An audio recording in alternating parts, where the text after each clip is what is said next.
Monica.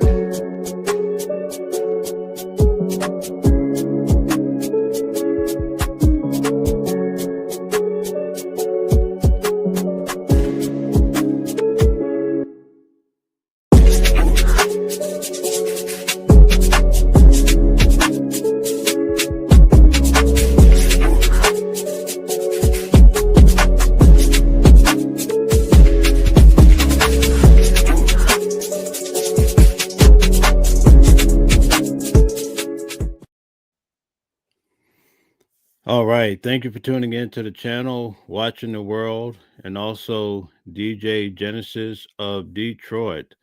We're going to get right to it, folks. We have an exciting night, and we have none other than the greatest to do it. I'm telling you, I always get excited when I hear the name Calvin Johnson, one of the top attorneys out of the big state, none other than Texas. Yes, The sir. taste. Yes, sir. Calvin, tell everybody all about you. Everybody's been asking for you all week. They call you the people's champion. That's what it is, like Paul Wall out of Houston, but I'm out of Dallas. Listen, I'm a criminal defense attorney. I've been practicing law for the last 25 years. Mainly, I do criminal defense. I've handled criminal cases at the local, state, and federal level. I've also represented a number of artists, 7 the Great out of Dallas, Texas. I do some work with Picasso Verbadelic, who is a local artist here in Dallas. Grew up, it's funny, we were talking earlier, I was friends with Erykah Badu growing up. But the main thing I've done is I was one of Chris Bosh's personal attorneys at the NBA draft when he got drafted, and I worked for him 7 years into his NBA career. So I've been doing a criminal defense for a number of years, and I know a lot about criminal defense when it comes to local, state, and federal criminal defense and the ins and outs of the cases. So that's what I do. You can reach me at attorneycalvindjohnson@gmail.com. That's my email.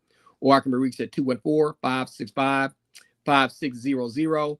Or my website, theywon'tletmeout.com. That's right. Just like Akon. They won't let me out.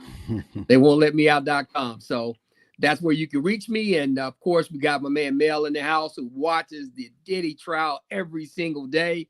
So I can't wait to talk to him and answer his questions and talk about some of the latest stuff in the P. Diddy trial. All right. That was amazing. So let's get to it. There's a lot of things that have developed since we last spoke. So I want to break down some of those items so that people in the audience can kind of get an understanding of how this works at a high level in the court, especially from the angle of a defense attorney. So first order of business, Kanye was in the building. Kanye West.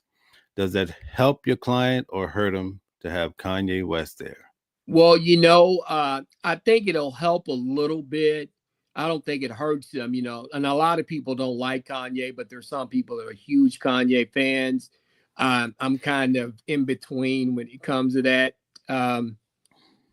Once again, I have a connection to somebody some kind of way, but his cousin, who was one of his producers, is his wife, and my wife are friends. He's a guy from Texas, Tony Williams. So I try not to say anything negative because I don't want Tony to get mad at me saying I'm talking about his cousin. But either way, I think Kanye showing up for him is a good thing because, a lot of people have been treating Diddy like the plague, right? I remember there was a party one time and I saw Flavor Flav and him standing next to each other, and Flavor Flav acted like he wasn't even there. And so I was like, man, when Flavor Flav won't say hi to you, man, you're persona non grata. But Yeah. I think it's a help. I think it's good to see somebody there supporting them. Now, I don't, of course, all of these are allegations and they're making Diddy out to be some kind of monster. And, maybe he is, maybe he isn't. But a lot of the truth of the matter is Diddy is a part of all of our lives, whether we like it or not. Let's be honest. So it is what it is. All right. So I did a show over the weekend and I prefaced the show by saying, listen, I'm not a big guy on colorism, right? Some of my closest friends are white. So when I go there and I'm talking about these deep subjects, don't get offended. Just take it as it is with a grain of salt. So let's go there a little bit, not too much. I'm in court every day. I don't want them to snatch me up and throw me out. So I'm going to ask you this question. In regards to juror number 6, let's go there. In the beginning of the trial, the defense stood up and says, "Hey, you guys could choose between 9 black jurors, but the prosecutor struck 7, leaving 2. One of those jurors made it on the main 12, the other one made it on the alternate, right? So now that one juror is out of here. What does that mean for this trial, you think? I think that they're trying to get rid of people that were going to support Diddy. I think maybe that person was going to. What do you think? Do you think that? The writing is on the wall, brother.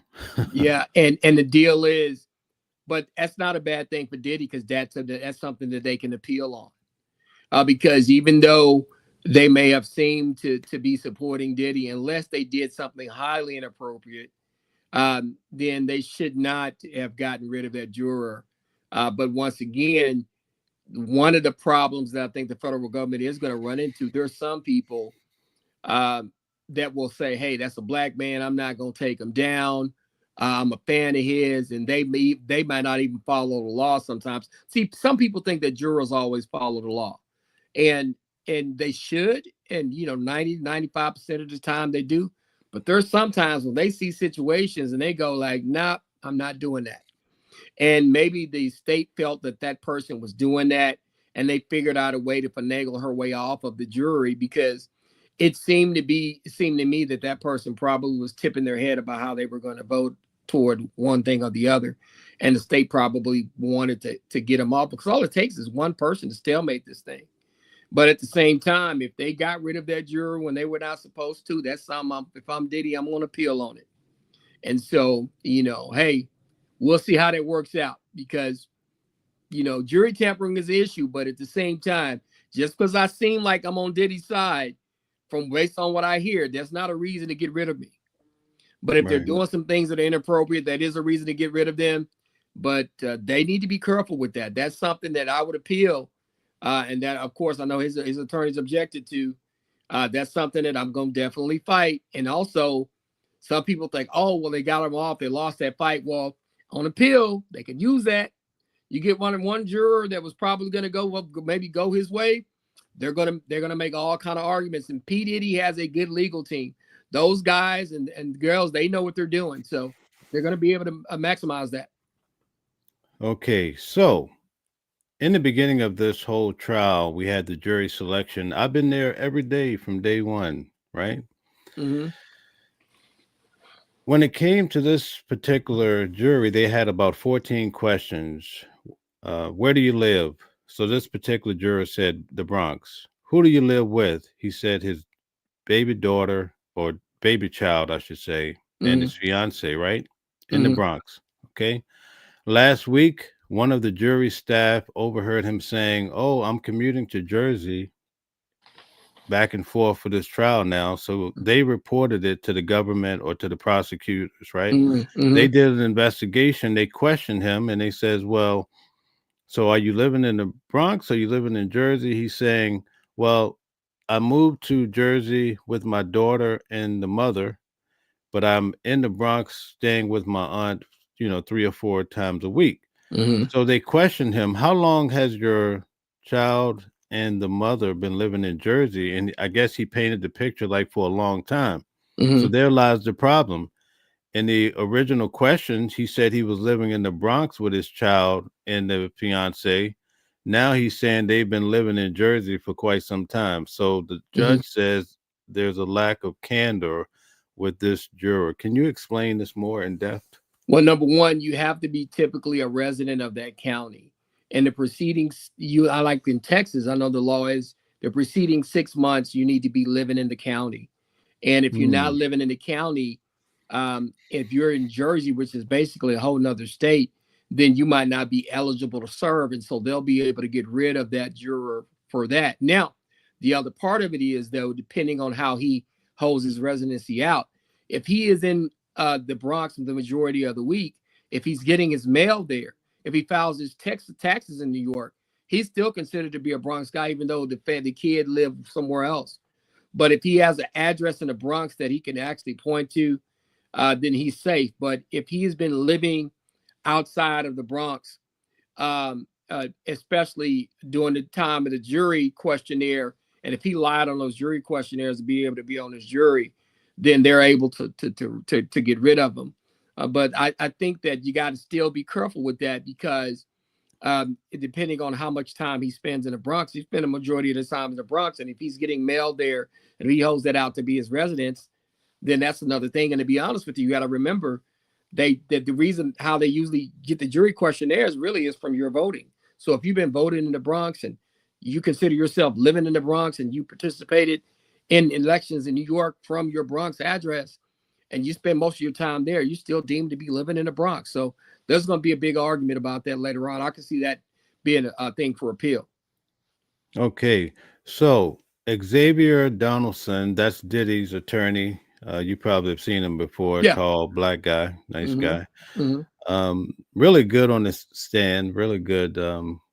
He stood up. He says, "I've been practicing basically, and I'm speaking loosely. He's been practicing 25 years in that same courthouse, and he said this was the most diverse jury that he had seen so far.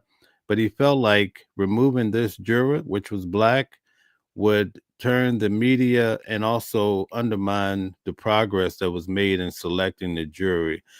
What do you think about that?" The reason why I say that's important, remember how when we first started these talks, and I Yes. was saying that, hey, a lot of black folks get rid of themselves on juries. A lot of us don't participate in the jury selection process. A lot of us don't want to miss work. We don't want to be on juries because we have bills to pay, or we don't want to be obligated to be in judgment of somebody else. And without understanding how really, really, truly important that is, right?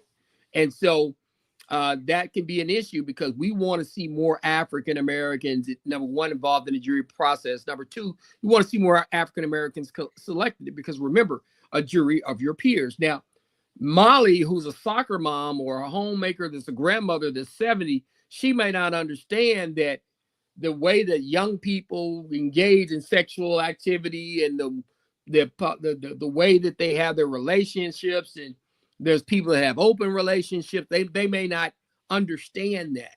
And so that's why part of having a jury of your peers is important. Now, somebody that's African American, that's seen some of that stuff, that maybe seen how the stars live, that maybe know a little bit about that, they may be more accepting of somebody living that lifestyle. So when you're making that judgment as an African American, you're going to understand a little bit more of what Puppy is doing and how these people are living their lifestyles, so you can kind of sort through the fluff or sort through the bullshit, as they say, right? So you got to be kind of careful with that. That's why you want more. You want more of a diverse jury, and you want more people to be able to participate in that process. Your peers, you want peers, at least some of them, to look like you. Okay, so let's just say hypothetically, because I don't want to get myself in trouble here. Let's say you switch out the juror number 20. He's a black guy. Maybe he has an affinity or belief toward the defendant being not guilty. But then you switch it to another man or woman of a whole different demographic. Can that potentially change things dramatically with this case? It could change things dramatically for this case. And one of the things that I try to make sure that people understand, I'm a defense attorney. So that's the first thing. Because you want to make sure that you have a diverse jury. You don't want people that may not understand certain things to be on that jury. You want a diverse jury so that you can get a full spectrum, a full picture of kind of what's going on. Mel, I hate to do this, but I'm addressing one of the comments when they say, "Am I defending Diddy?" No, I'm just trying to make sure that people get a fair trial. As a defense attorney, that's what my job to do. And as prosecutors, their job actually isn't to convict people; is actually to seek justice. Me being from Texas, and one of the reasons why I was chosen for this podcast, I mean, we have the highest rate of wrongful convictions in the entire United States. And so, and Dallas County had the highest rate. The top two counties are in Texas, one in Dallas and the other was in Houston. So they had the highest rates for wrongful convictions in the whole entire United States. So when it comes to defending someone, whether Diddy did it or not, I want to make sure he gets a good trial, a fair trial. The other thing that I'm doing, and I want to make sure that people understand this, if Diddy did this and he's found guilty, I don't want it overturned on the technicality because somebody took a juror off that wasn't supposed to be off. See, people don't think like that. They think like, oh, well, we need to get, no, it's supposed to be a jury of your peers. They're supposed to be unbiased, and you want a fair jury. You don't want people removed that's not supposed to get removed. Because if you do that, then you can appeal, and then we got to do this thing all over again. Okay, so Brian Steele, which I'm a big fan of Brian Steele, apart from this case, I just think he's at the top of his game, you know? Yeah. He basically stood up and said this particular juror was paying attention. He wasn't asleep like some others, perhaps, right? And maybe people could ascertain like which direction he was leaning or what have you. So he went in that direction, and it seemed that he got some pushback from the judge for even going there, because the judge is talking like everything is above bar or what have you. What are your thoughts on that? Let me break something down to you. The judge is trying to shush him up about it because he knows Brian Steele's a smart guy. He's going to put that on the record. He's going to raise the concern. And the fact that the judge shushed it is not a good thing for the judge, because Mr. Steele has made a relevant concern. He's made a logical concern that he particularly has about removing this particular juror, right? And so the fact that the judge is trying to shut that down, and that's not a good thing for the judge. Now, this is the thing that I try to tell people. Some people look at the judge and go, oh, that judge is mad at the defense attorney. Oh, or that judge is mad at the state. Who gives a flying fart? Your job is to defend the client and to make sure justice is metered. So there are going to be times where the judge may not like what you're saying and may become agitated, but you hold your feet to the fire. You hold the judge's feet to the fire. He has to be fair to you, whether he wants to or not. I look at Brian Steele. Let's go talk about Brian Steele. I remember in the other case where he was defending Young Thug, and the judge got mad because he found out something that the judge wasn't supposed to do. And Brian Steele was willing to sit in jail a whole weekend with Young Thug to make sure that he had his client prepared, because the judge got mad at him because he called the judge out in the Young Thug case for doing something that was inappropriate. Mr. Steele needs to do that in this case too as well. Regardless of how you feel about Diddy or not, if the judge is doing something that is going to bias this case against Mr. Combs, because he and the prosecutors may see this particular individual as somebody who may support Diddy, then Mr. Steele needs to call that out. That's his job. That's what you're supposed to do. And if you were an individual that's been charged with this, you would want your lawyer to do that too as well. It's all what they call preserving the record for appeal. So if there's an issue with the way the judge made that decision, you're able to go back and appeal on that matter. And if you win an appeal, it can overturn the whole case, and you have to do this thing over again. Okay, so Calvin, I really have to help you understand how this went down. Donaldson stood up. He talked about the 25 years. The judge came back and said, well, this, and that. Donaldson came back again. It was like, this is a bad situation, you know, to do this to my client. So that gives you an idea that he's fighting. It's not a one-time thing. Yeah. What can Mr. Combs do in order to fight this? Can he start an action against the court or anything, or he has to suck it up? He sucks it up. But the fact that it happened, he's going to have an opportunity to appeal. If he loses, he has the opportunity to appeal. And he could use this as an appealable point. So he has good lawyers. He's going to have some of the best appeal lawyers in the country. They're going to go through this transcript with a fine-tooth comb. So if the judge has erred in his decision to remove this juror, and if he's erred in the decision to hear the defense out on their issues with him removing this particular juror, then this is an appealable point. It's something that can be appealed. It can be an error, and it can overturn the case. And so what you want to do as a lawyer, even when the judge does not do something that you feel that is fair to you, you want to object, you want to make your arguments, and you want that on the record so that to get an appeal on something, You have to object to something that you feel that the judge did that was Mm. unfair. And then you go to that record and say, I objected. We felt like it was unfair. In a previous case, a judge left a jury on in this situation. We feel like this judge erred and we want this overturned because of that. So that's what you pay your lawyers to do. You pay your lawyers to stand up for you. Even when the judge doesn't agree with your lawyers are supposed to object and preserve the record. Okay, so my grandmother had 12 kids, right? Yes. Let's use this illustration. She comes in the house with a switch, the old switch, right?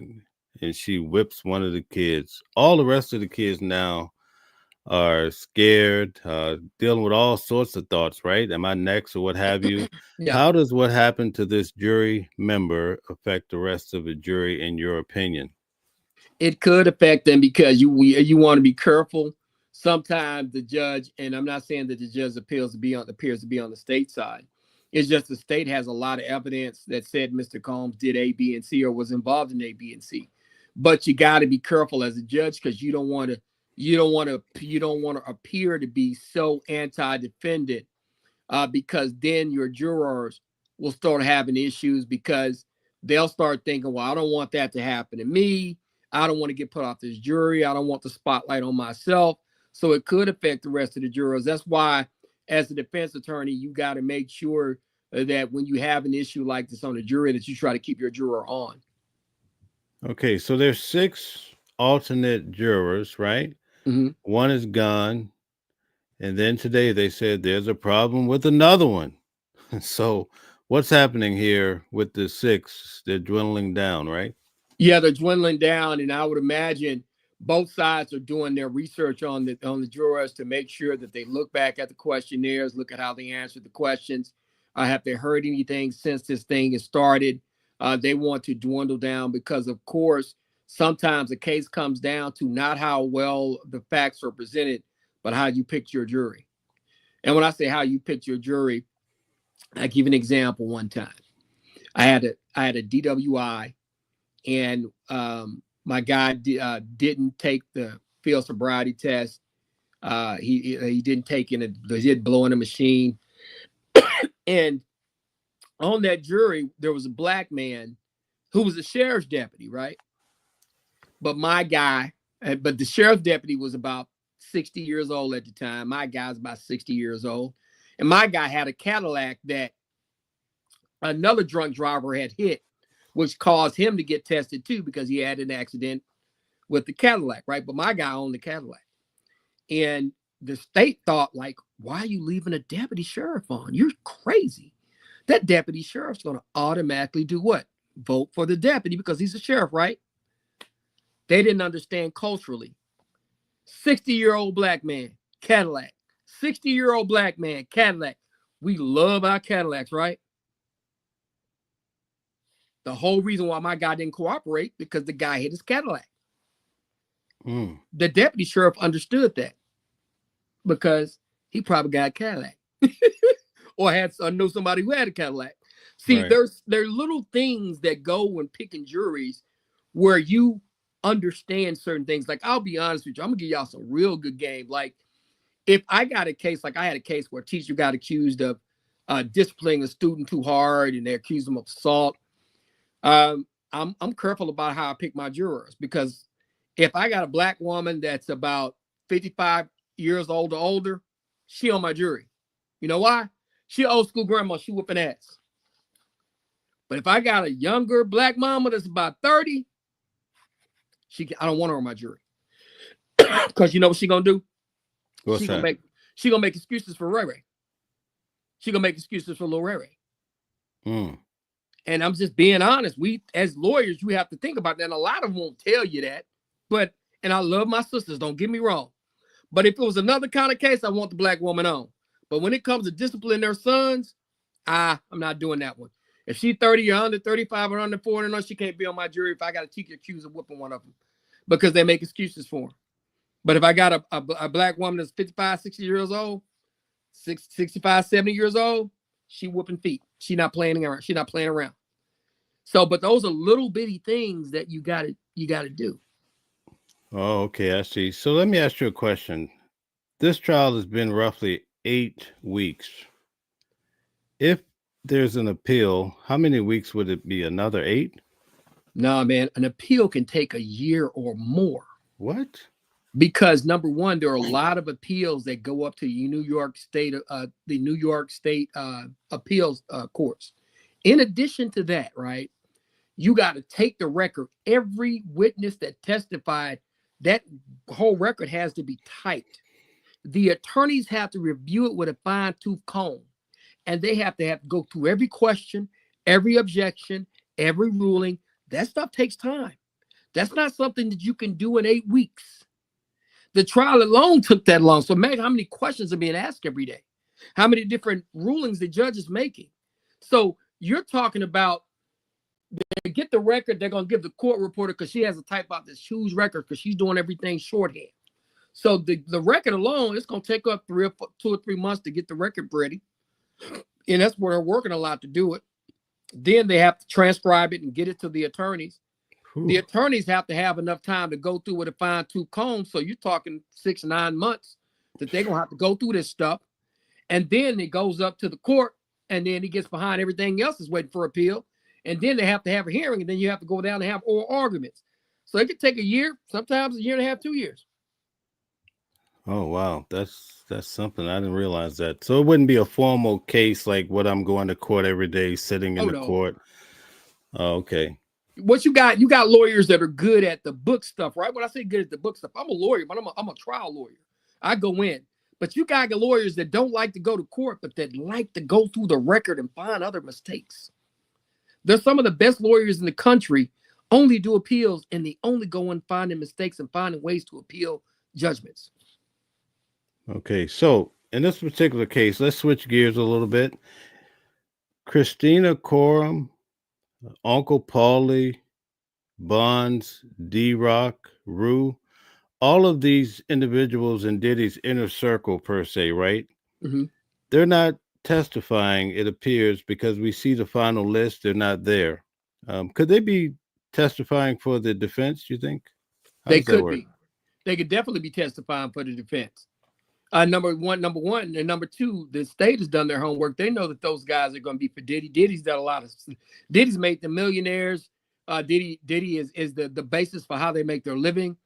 In addition to that, those guys are going to have a lot of information on some of the stuff that's been said by other witnesses. Because see, this is my thing, and I'm not taking up for anything that Diddy did. I would imagine that he's done some things that are probably not appropriate, or probably that I would not do, or I would not suggest others do. But because I've worked for a star athlete in the past, and I've seen that lifestyle, and I've seen what women and what men are willing to do, and I see what happens when you have an abundance of money and you live a particular lifestyle, and especially, I ain't trying to be funny, when it comes to us, you got a lot of black folks that got access to 10 million, 100 million, $1 billion. Man, there's some stuff that goes on where people are willing to lie, cheat, steal to get that money. They're willing to sacrifice their morals to get that money. And I've seen situations where people at the time were willing to sacrifice their morals to get the money. But then when stuff goes wrong, they want to go sue people. And the simple fact about it is that we really don't know what kind of situations that either Diddy and the people that did this stuff with them got themselves involved in. So we always have to be careful when we start talking about that kind of stuff. You know what I mean? And that's the real part about it. I'm not defending Diddy for what he did to Cassie. Nah, if that's my sister, he would see me, man. He get the beats. He get the beats. I'm not playing. But what I'm telling you is we really don't know, without being in that circle of being around somebody that has the ability to change lives on one decision, being around people that are willing to sacrifice their morals and foundational principles to get money, and then go back and say, oh, I really didn't want to do it, but you did it, you got paid. Sometimes you set it up. So you got to really start thinking about all these things that are happening in this case. And those things that the other side put out, D-Rock and some of the people that are with Diddy, they're going to be able to talk about those things. And So, and you got to think about this too. They bringing up all this stuff that Diddy did with them, but I imagine a lot of these witnesses, Diddy's defense team is going to come out and hit them with a lot of stuff when Diddy get his chance to put his stuff out there. Because Diddy know what they did and didn't do as well. Can the defense give them immunity? They can't. They can't give them immunity. And that's the thing. One of the reasons why people don't understand, the state has the money, they got the power, and they got the power to charge people with crimes. So that gives them an unfair advantage in a sense, right? But when it comes to D-Rock and them, if D-Rock and them are only responding to some of the stuff that the other witnesses said, and if I'm the defense attorney, I'm not going to put the witness in a position upon which they have to incriminate themselves. But I am going to put them in a position where if witness A, B, C, D, and E did some things and are going to get caught in some lies or lied about some things while they were on that stand, or they were participating in some things that they said they didn't want to do, and D-Rock knows, hey, man, you actually set that up. You were actually wanting to do it. You told me you wanted to do it. You know what I mean? So it's like, you got to start thinking about those things.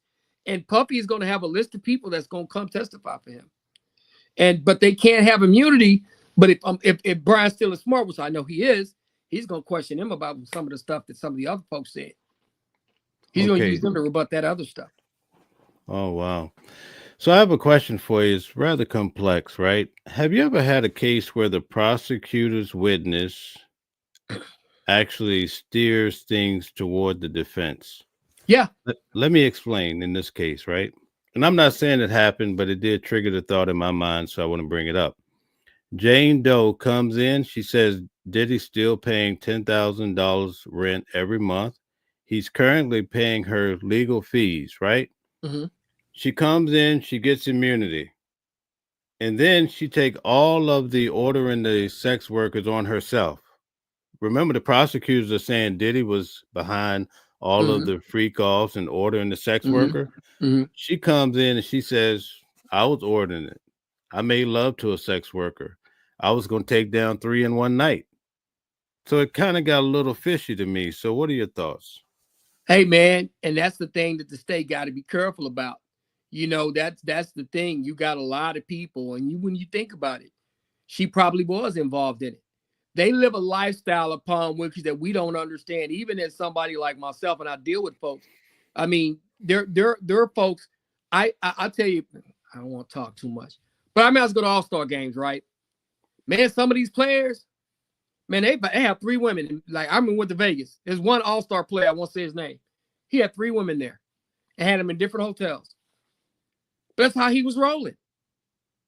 That's how he was rolling. It wasn't the guy I worked for, but it was somebody that we knew that was an all-star. He had one woman over here, one woman in this hotel, and one woman in another hotel. And that's just the way they did what they did. And had them all through there for the weekend. Paid all the expenses. But see, you have to think about that. There's a different lifestyle that's lived. And then you're working for Puffy, you're a single lady, you're doing whatever you do. Most of these people, they married. They with a significant other, but a lot of these folks ain't married. They're young and they can sleep with whoever they want to sleep with, how many times they want to sleep with them, how they want to sleep with them. So you got to start thinking about that as well as well. And I also know that the Brian Steele and them probably asking questions about, hey, who ordered them? If it was you ordered them, right? Yeah. She can't get in trouble for it. I might as well take it on. And in addition to that, she's probably telling the truth. Yeah, three of the sex workers knocked me down a couple of times. And so you got to start thinking about that. And the jury's going to see that and going to be like, man, these folks they sleeping whatever they doing. But is that sex trafficking? Or is that getting me something I want? Wow. Because I have money. What a nice breakdown. So here's another witness from last week, Jonathan Perez. He was Diddy's assistant of some sort, right? Mm-hmm. Brian Steele, I really like him because he starts off, he says, is it fair to say he's real smooth with it, right? So anyway, he asked the guy, he says, out of all the work that you were doing, you were involved in so much for the company, right? Yeah. What percentage would you say was for personal, and what percentage of your work or you were involved with was for the company? He said only 1% was for the personal aspect of Diddy's life. I mean, that set him free in so many ways. It was like mind boggling, right? Mm-hmm. Because the state has said that, these people are doing, I thought he was going to say at least 20%. He said 1%. Mm-hmm. How do you think that's going to materialize? Well, people got to understand those guys, they're doing what they want to do and they have a lot of autonomy. Diddy's a billionaire. Diddy's doing this, Diddy's doing that. A lot of the workers have a lot of autonomy to do what they want to do. As long as they're ready when Puffy needs something and they do what Puffy needs them to do, then that's fine. But when you look at it, they're running the organization. They're hiring, firing workers. They're ordering this and ordering that. And at the same time, they have a lot of autonomy. Puffy doesn't know everything that goes on with his organization. And then a lot of these folks, like you said, that one assistant along with this assistant, they could be ordering things for themselves, getting things done for themselves, doing what they want to do, living that particular lifestyle the way they want to live it. Because you have to realize part of the music industry is in the daytime, but the nighttime, and you got people partying, you got people going out. And so everything isn't bad, boy. So some nights it's just I'm going out and I want to go get me a woman, or I want to order me a worker, or I want to do this, I want to do that. You got money, you got the ability to do it. Nobody's going to question it, so you just do it. So those are the things that, trying to make Puffy look like a kingpin and a puppet master. You got to be careful with that too as well, because a lot of these people participated in a lot of this behavior. And a lot, not everything was connected to Puffy. I mean, I would imagine, like I said, the sex worker with one of the other assistants, she ordered her sex worker and did some things with two or three of them. That's because that's what she wanted to do, and she had the money to do it. So it's one of those things where you got to be careful with that, as a prosecution, because when they've had these witnesses testify. But wait till when Puffy brings his people in and starts talking about, hey, rebutting some of the stuff that these witnesses said, and then talking about things as a whole when it comes to lifestyle. So let me ask you something about this whole racketeering, right? When I think about racketeering and RICO, I think about maybe a John Gotti and he's a mob boss and he's going up against another mob family and they're all making money and they're trying to beat each other at the game. In this case, it doesn't seem that Diddy is really making money from it. It seems that he's actually just controlling the people in his inner circle. Is that really how you would frame a RICO? That's not how you want to frame a RICO like that because you want to say he's controlling people that are involved at a high level of criminal behavior, right? So what you want to say is, hey, he's not just controlling people, he's controlling these people and they're involved in a lot of criminal behavior and he knows about it. And he's using his organization to shield himself from directly being involved in the criminal behavior, right? And so those are the kinds of answers that you those kind of questions you got to ask yourself, right? So one of the things that you got to do if you're Diddy, you want to be able to say, "Hey, I directed these folks, but I didn't direct them to do criminal acts. I was just directing them to work for me to deal with issues that I had. I didn't tell them to particularly 100% to go and just get involved in all this criminal behavior. Even if there are cases where it's not a situation where every single time that I had them do something, this is what I was having them do. So you got to be careful about how you set that out there because they want to make Diddy seem like he's the complete puppet master, but you got a lot of these people that have a lot of autonomy to do the things that they want to do. And sometimes they're involved in the behavior. They're not just cleaning Diddy's stuff up. Sometimes they're involved in it. And so the issue that you got is he a kingpin? Was he involved in racketeering? Or is he just a freak that got a bunch of other freaks working with him and they're just doing whatever they want to do when it comes to being adults and unmarried for the most part and doing what they do? So that's something you got to think about. Okay, so I understand. So listen, this is where it gets very interesting, right? Because I'm having trouble understanding this and I'm in court every day because I hear a different story depending on who I talk to. I saw myself sitting in court.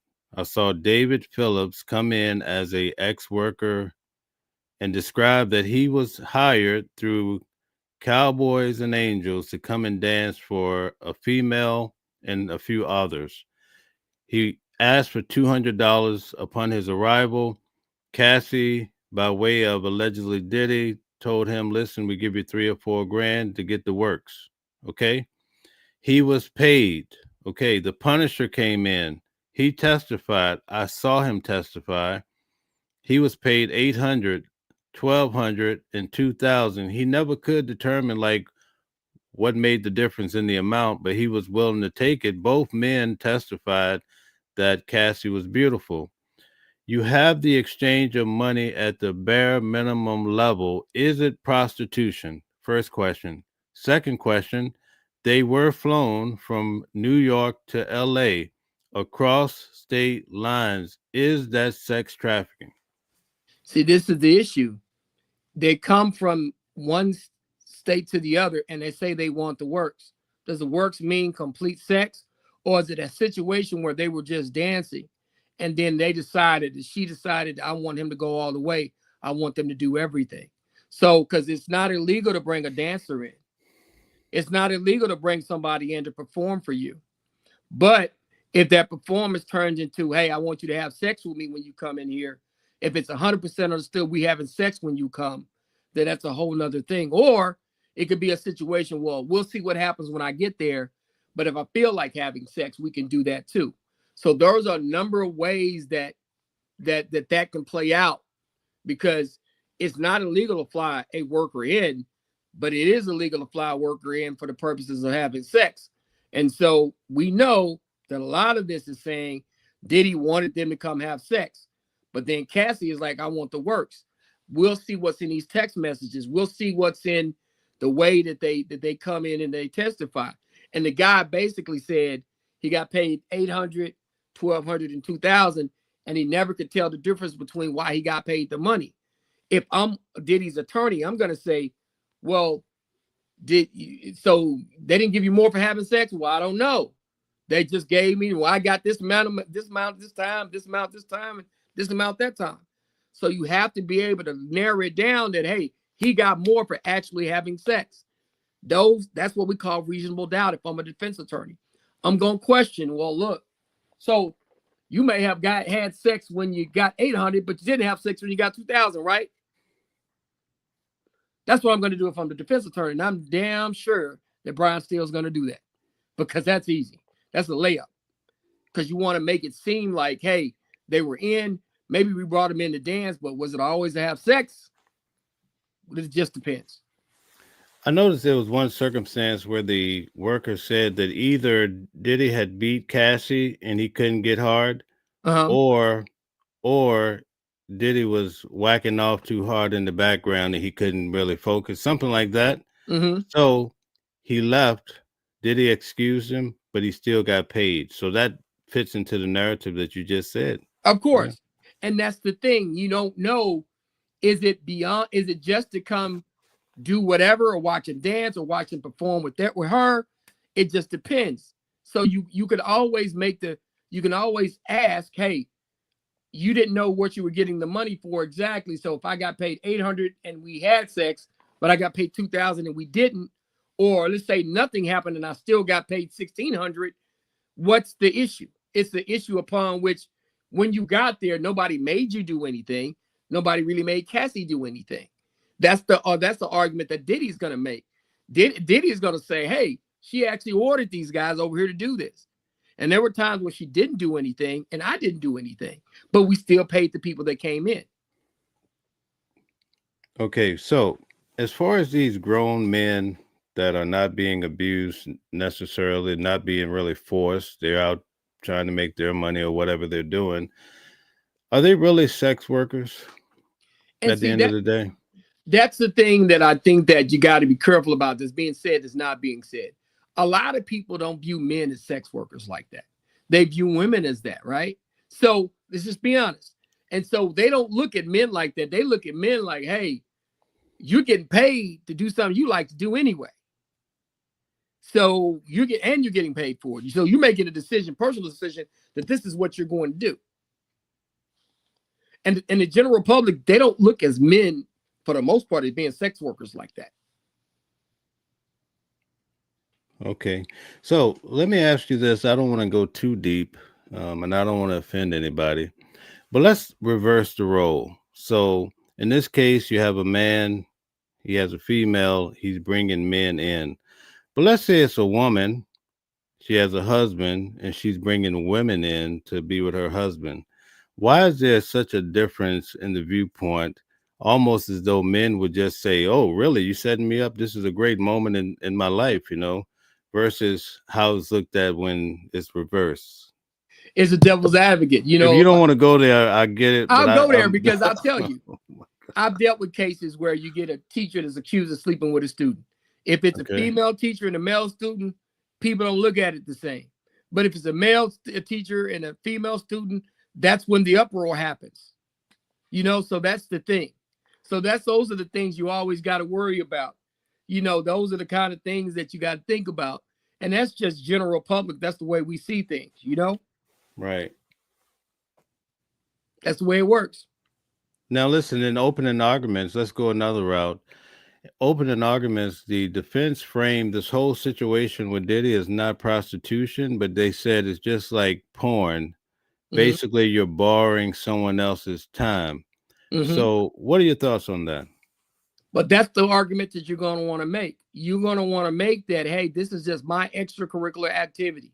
This is not a RICO. Even if it is illegal because it is prostitution, it's not something that should be a RICO. I should be charged with something that's just a crime. So you got layers of these arguments that they're going to make. You understand what I'm saying?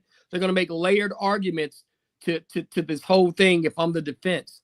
So that's one thing you got to be aware of, because listen, I'm just saying, this is what I like to do on my free time. Hey, this is kind of what Hugh Hefner in another way did on his time. So these are the kind of things that you want to point out if you're the defense. Does the average person do this? No. The average person ain't got the money I got. They ain't got the time I got. They don't have the resources I got. This is what I wanted to do to enjoy myself. I'm not married, so I can do what I want to do. Okay, so let me give it to you like this. So let's say what they showed in court today. Diddy is in L.A. He allegedly flies Jules from New York, from JFK to L.A., and then Cassie flies in, I think, from Miami or some sort into L.A. Okay, so he's flying them to L.A. to have this intercourse deal, right? Mm-hmm.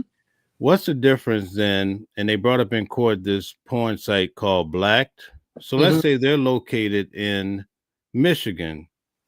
They fly in one porn star from Florida, a man. They fly a female from New York. They pay the two of them to have porn on their website. What's the difference? See, that's the thing. So when it comes to Diddy's going to say, hey, on my free will, am I participating in this? Do I like to see this done? Yes.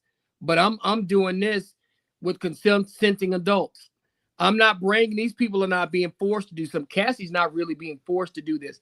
This sex worker is not being forced to come here. They want to come here. And when they get here, sometimes they want to do a little bit more. Sometimes they don't. We pay them either way. Wow. You know what? I hate to tell you, we're out of our time, man. Every time I come on with you, brother, we roll through the time like it felt like 10 minutes to me, and now we're up. You see what I'm saying? This is crazy. I want to let the audience get in, and we have to get at some of these questions. But man, it's almost like we need 2 hours to make 30 minutes. You know what I mean? I'll tell you what, next time we'll definitely do a longer Father's Day. Got in the way this time. And of course, I got to eat my dinner in a minute. But I definitely want to go through at least a couple of questions before I jump off here. Okay, so my homeboy James Martin, I went to school with, his name is Just the Fact. He says the Mann Act doesn't require consent. Yeah, I know. But one of the things that you got to think about is if I'm a defense attorney, I'm gonna argue the spirit of the law, which means if somebody wants to come to another state just to have sex, they ought to be able to do that. If I want to just watch people have sex, I ought to be able to do that. I'm not forcing them to do anything. I'm not making them come. So even though it doesn't require consent, you're still going to make the argument that, hey, these people willingly came over, they willingly performed, and whether they had sex or not, they were paid. Okay. So you're going to make that argument as a defense attorney. Okay. Quinn C says he waived his right on the jury issue if they kept him on.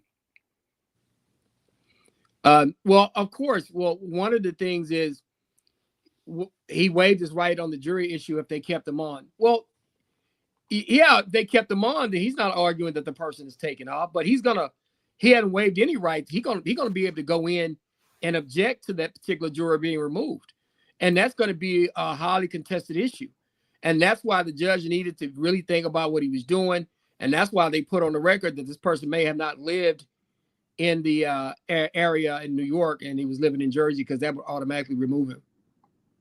Okay. Guys, hit the like button, subscribe to both channels, all three channels, or what have you. Support the channels.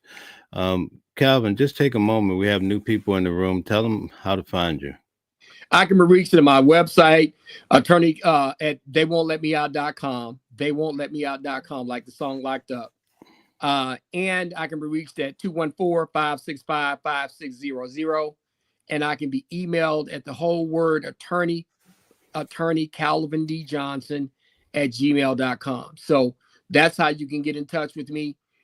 We come on and we do this every Sunday, particularly usually at about 2:00. And we're going to be doing it again this Sunday at 2:00. And we're going to be going on, and we're definitely going to be talking about this Diddy trial weekly until its conclusion. Mel has done a great job. Mel is in the trial every single day. I'm watching on the news, and when I get home to get wrap-ups. So I'm here to answer questions. Mel's in the house, and if you want real good content, you want really good information about this case and the ins and outs, watch Mel, Watching the World at 777, and Attorney Calvin D. Johnson every Sunday. All right?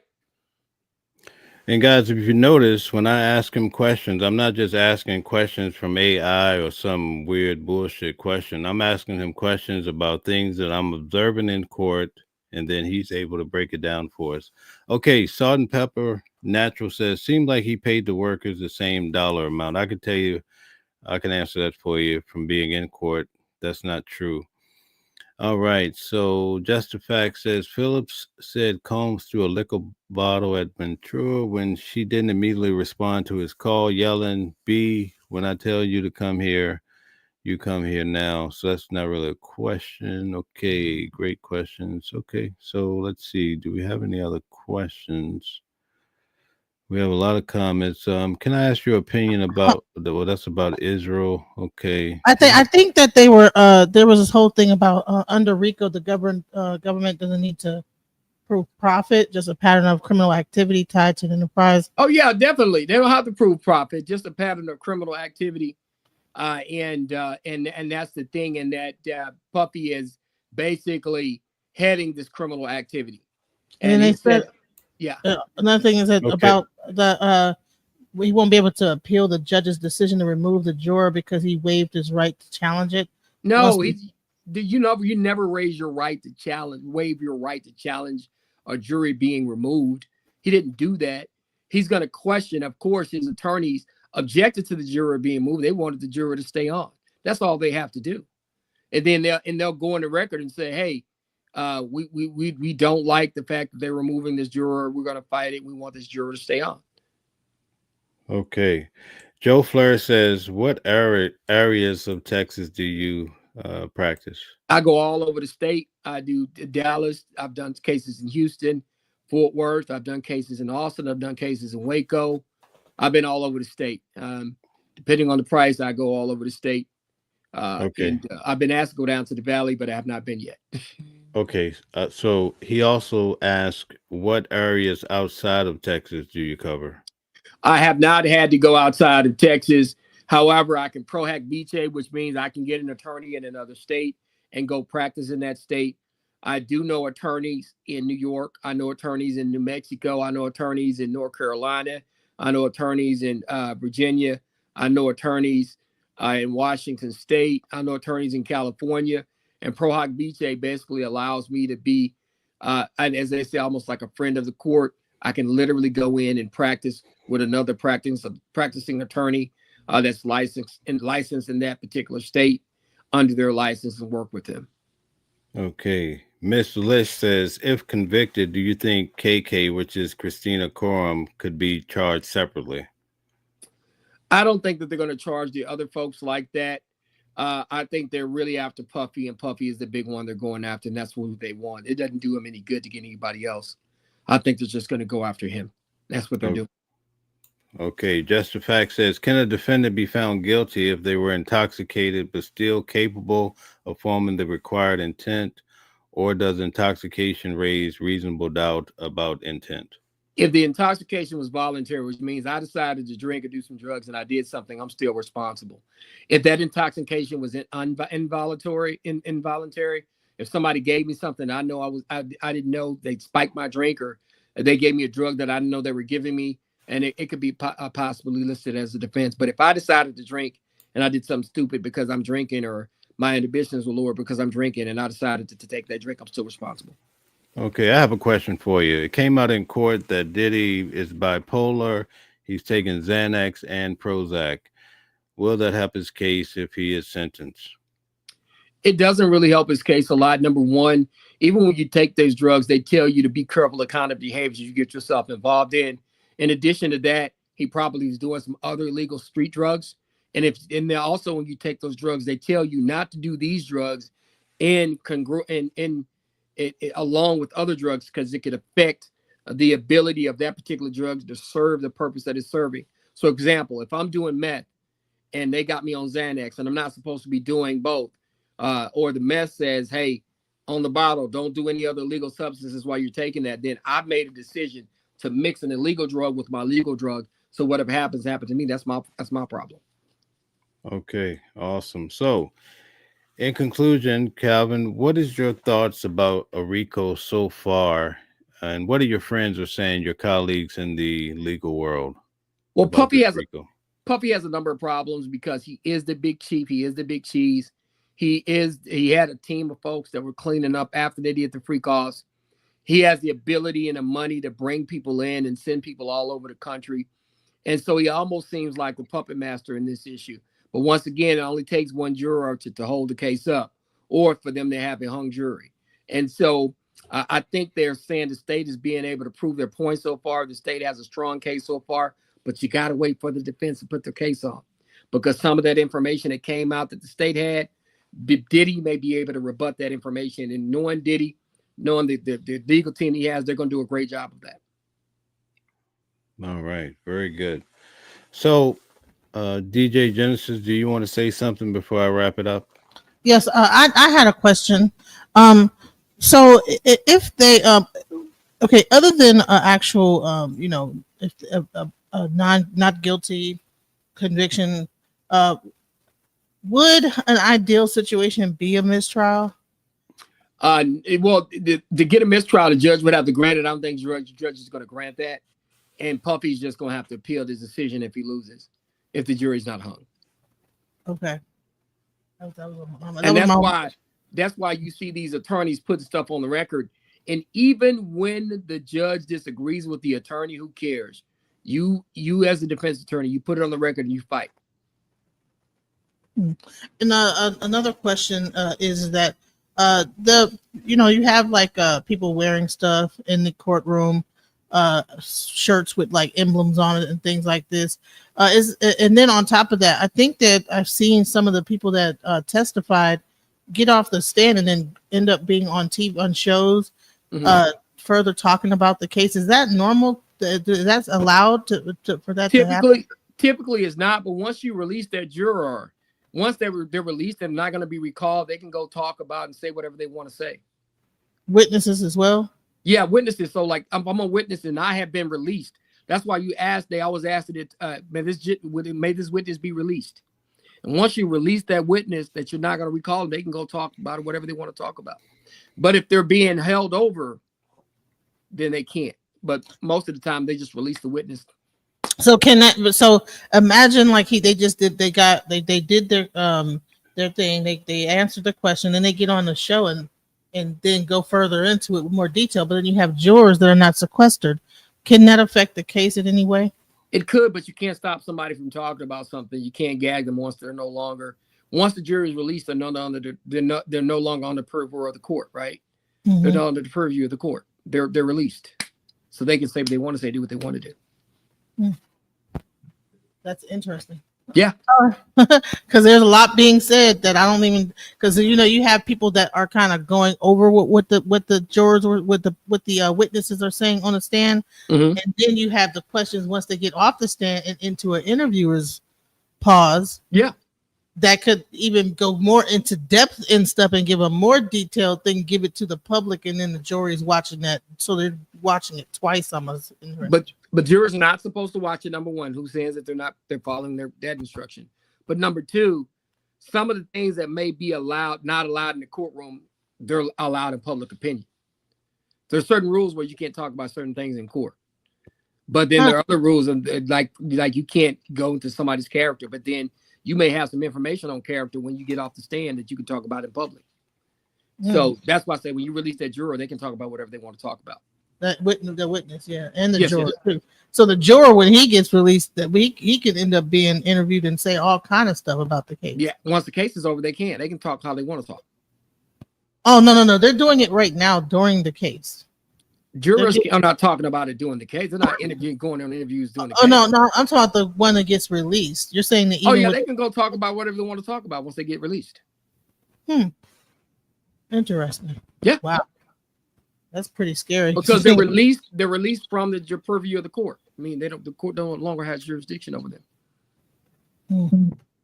All right. Well, that's all I had to ask. Thank you everybody, so much. I'm looking forward to next week, man. Hey, DJ Genesis, Mel, you guys are great. I'm glad that we're doing this series. Once again, everybody tune in every Sunday, 2 p.m. Texas time. I think, Mel, is 3 p.m. your time, it may be. But we're going to be doing this every single week. The P. Diddy trial. I answer all the questions. Please tune back in. Please ask more questions and get your information here. This is the best information in the game. Mel, DJ Genesis, and attorney Calvin D. Johnson. All right. Thank you.